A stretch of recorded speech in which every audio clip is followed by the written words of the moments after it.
Nós vamos agora entrar no nosso último episódio. Nossa, tô ficando até triste já. O último episódio da série sobre o Pai Nosso. É a conclusão do Pai Nosso. Vou colocar aqui para nós acompanharmos também na leitura. Pois teu é o reino e o poder e a glória para sempre. Amém. Ok?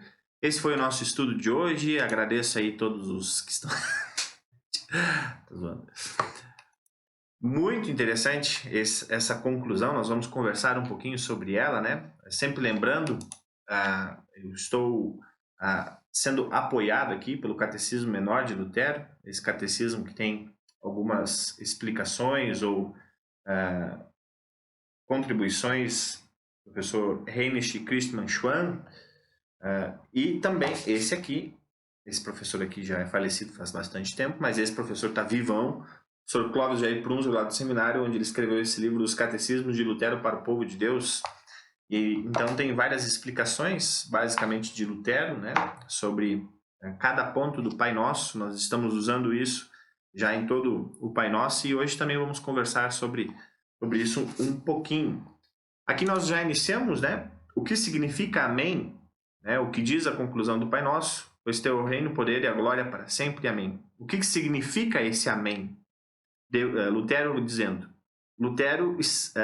devo estar certo de que estas petições são agradáveis ao Pai Celeste e ouvidas por Ele, pois Ele mesmo nos ordenou orar desta maneira e prometeu atender-nos. Amém, amém. Isto significa sim, assim seja. Esses dias alguém me perguntou, né, o que significa amém? Amém significa sim, assim seja, né? Normalmente os maridos usam muito essa expressão, né? Amém, amém, amém, amém. e devem usar, na verdade. Mas aí nós temos outras perguntinhas interessantes. Por que acrescentamos essa conclusão à oração do Pai Nosso? Indicamos na conclusão as razões por que pedimos a Deus todas as coisas. Ele é o nosso Rei, de quem devemos esperar socorro. Só Ele tem o poder de atender nossas preces. Só a Ele pertencem toda honra, louvor e glória, agora e para sempre, por todo o bem que nos fez. Isso é interessante. Somente a Deus toda a honra, todo o louvor, toda a glória. Nem o apóstolo Paulo, nem a João, nem a Lutero, muito menos a Lutero, nem a qualquer outra pessoa desse mundo nós devemos a nossa, né, a honra, o louvor, a glória, mas somente a Deus. E isso nós também podemos ver nessa conclusão. Uma outra perguntinha que é feita: como podemos ter certeza de que as nossas petições são agradáveis a Deus e atendidas por Ele? Deus mesmo nos ordenou orar dessa maneira e prometeu atender-nos. Lutero também vai nos comentar algo, né, no sentido de eu não vou orar pois eu não sou digno, né? Eu não vou orar porque eu ainda não tenho uma fé tão forte. Deus não vai me escutar porque... E pode ser que ele ainda não esteja me escutando porque eu não tenho uma fé tão forte ou algo assim, né? Isso é uma tremenda baboseira, né? A gente pode pensar isso. E Lutero vai falar assim: isso é uma falta de humildade, uma falsa humildade. Tá se achando aí o miserável porque não pode orar para Deus. E Lutero vai dizer: amigo, não existe ninguém importante ou ninguém que tenha condições de orar para Deus. Então por que a gente ora? Como a gente olhou aqui, porque Ele mandou fazer isso. Ele disse para todos os seres humanos: orem, podem orar, peçam o que vocês quiserem, né? Vocês não precisam ser dignos para orar, porque eu torno vocês dignos em Cristo. Em Cristo agora essas orações que vocês fazem são ouvidas. Uma outra pergunta que também nós temos aqui, ficou bem pequenininha lá em cima. Por que tantos lamentam não serem atendidas as suas orações? Essa é uma pergunta que provavelmente todos nós já fizemos, né? Porque tantos de nós lamentam de não serem atendidas as suas orações. Isso é uma coisa que particularmente eu fico muito triste, porque olha, eu tenho pedido para Deus para ser bonito faz tempo, cara. Faz tempo e acho que foi um defeito de fábrica, não acontece isso. Tô dando um exemplo bem tosco, né? Mas quantas coisas às vezes a gente pede e fica de cara que não são atendidas, né? Por que Deus não Como falei antes, nós não temos uma explicação por que Deus às vezes nos dá coisas e às vezes ele não dá. Muita gente tenta falar assim, ele vai te dar aquilo que você pediu porque você é um bom cristão. Porque você faz coisas boas, então Deus vai te dar. Né? Ah, Deus não te deu porque você pecou, ou porque o seu pai e a sua mãe pecaram, ou porque está acontecendo alguma coisa na sua vida e você está pecando. Não é bem assim que funciona a cabeça de Deus e a gente nunca vai entender como funciona. Mas é interessante, nós temos aqui um texto bíblico que nos ajuda um pouquinho, Mateus 20:20. Então a mãe dos filhos de Zebedeu chegou com seus filhos perto de Jesus, curvou-se e pediu a ele um favor. O que é que você quer? Perguntou Jesus. Ela respondeu: prometa que quando o Senhor se tornar rei, estes meus 2 filhos sentarão à sua direita e à sua esquerda. Jesus disse aos 2 filhos dela: vocês não sabem o que estão pedindo. Por acaso vocês podem beber o cálice que eu vou beber? Podemos, responderam eles.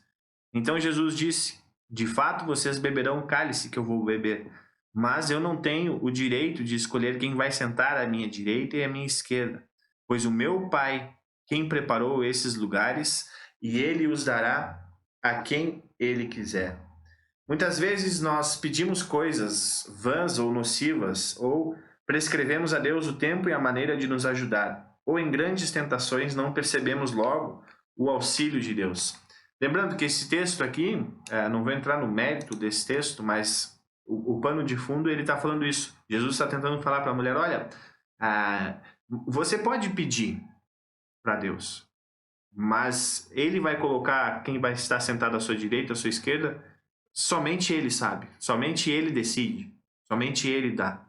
Né? Mas Jesus diz, você pode pedir.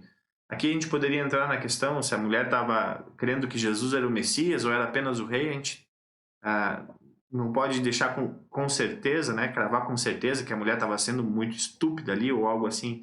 Creio que não, creio que ela realmente estava olhando para Jesus como o Salvador. Então, por isso que ela pede, né, para que Jesus coloque os filhos dela, que Deus coloque os filhos dela em um lugar de destaque, digamos assim, né? Porque ela está pedindo proteção por eles, né? Ela não está sendo soberba ou algo assim, apenas está pedindo proteção para os seus filhos. Que mãe não queria que seus filhos estivessem no melhor lugar com Deus, né? Assim também ela está pedindo e Jesus diz, olha, a gente não sabe, né? Você pode pedir, mas a gente nunca sabe a resposta de Deus. Mas sempre lembrando, como a gente viu na petição anterior, né? Deus nunca vai nos responder de forma má. Né? Deus nunca vai responder uma oração, e às vezes a gente pode pensar isso. Eu orei pedindo um carro, e aí eu consigo um carro e vou lá e primeira curva eu me acidento com o carro. Aí alguém pode falar, viu, Deus te deu, mas era para te mostrar que você não precisava dele. A completa imbecilidade, né? A gente pensar isso. Eu já pensei isso, então por isso que eu posso me chamar de imbecil. Mas não é esse o ponto. Deus nunca tenta ninguém para o mal. Né? Deus nunca faz o mal. Isso a gente pode conversar em outro momento, mas sempre lembrem disso. Toda a oração que a gente pede para Deus, nós vamos pedir sempre. Caso ele atenda ou não, são coisas que a gente nunca vai saber. E aqui um ponto interessante, eu até nem ia falar isso hoje, mas no dia de ontem eu mandei mensagem para alguns membros aí da nossa congregação, né? Muitos de vocês receberam, e eu vou falar isso em outro momento, mas eu achei interessante uma pessoa que falou assim, o silêncio de Deus, falou sobre o silêncio de Deus. E é verdade, e aí, refletindo sobre aquilo que essa pessoa me ensinou, eu digo, nós não estamos mais acostumados com o silêncio, né? Se eu ficar aqui 3 minutos sem ter áudio, nada, sem ter qualquer movimento aqui, provavelmente vai ser porque eu, boca aberta, esqueci de ligar o áudio, mas provavelmente vocês já vão ficar, nossa, e esse silêncio? Na nossa casa, eu particularmente já tô nesse vício de até no almoço tem que ter um vídeo para eu ficar olhando, porque tá um silêncio, né? Tá muito silencioso, a gente não tem mais esse tempo de contemplação. E isso se reflete na nossa oração com Deus. A gente pede as coisas para Deus, poxa, Deus, já passou 2 horas e nada. Tá de sacanagem comigo? E essa pessoa me falou desse silêncio de Deus, que durou muito tempo, durou anos, né? Durou anos. E isso é interessante. Às vezes a gente pode pedir uma coisa, há 10 anos atrás a gente pediu isso e agora a gente está recebendo.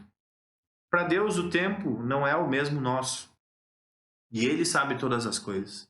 Então quando nós pedimos para Deus, nós sempre temos que lembrar isso. Deus, eu pedi. Eu sei que o Senhor não vai apagar esse pedido da sua, né, do seu poder. Então eu confio agora no Senhor. Ok? Pedi, tá tranquilo. Né? Como eu digo, Deus cuida agora. E aí a gente continua a nossa vida.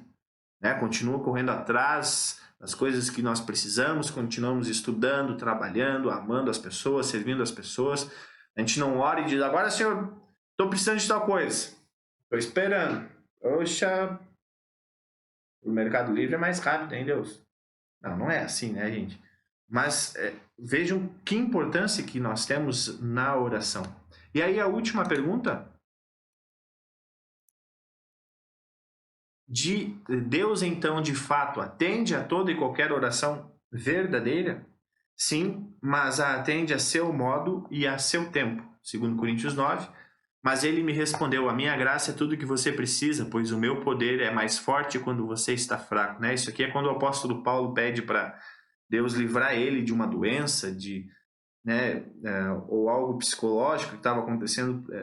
O sentido é que o apóstolo Paulo estava pedindo para Deus curar ele de algo. E aí Deus só respondeu para ele, filho, a minha graça te basta, tá bom? João 2,4, Jesus respondeu, não é preciso que a senhora diga o que eu devo fazer, ainda não chegou a minha hora. Opa, deixou. E aqui um outro texto de Isaías, eu a abandonei, mas só por um momento, e agora com grande amor eu a receberei de volta. Na minha ira e no meu furor eu me escondi de você por um momento, mas com amor eterno eu terei compaixão de você. É isso que diz o Senhor, o seu Salvador. Como eu falei antes, né, a questão do silêncio de Deus, né? Às vezes a gente fica muito incomodado com esse silêncio, mas isso é muito importante, porque Deus está nos cuidando. Como o pastor Alexandre falou antes, né, às vezes alguns exemplos podem dificultar até uma certa compreensão, né? Eu já escutei muitas vezes e já falei muitas vezes, Deus responde de 3 formas: sim, ainda não ou não, né? Isso depende dele. De novo, isso é um exemplo de como Deus poderia responder. É algo que a gente pensa que Deus pensaria, mas às vezes não é assim.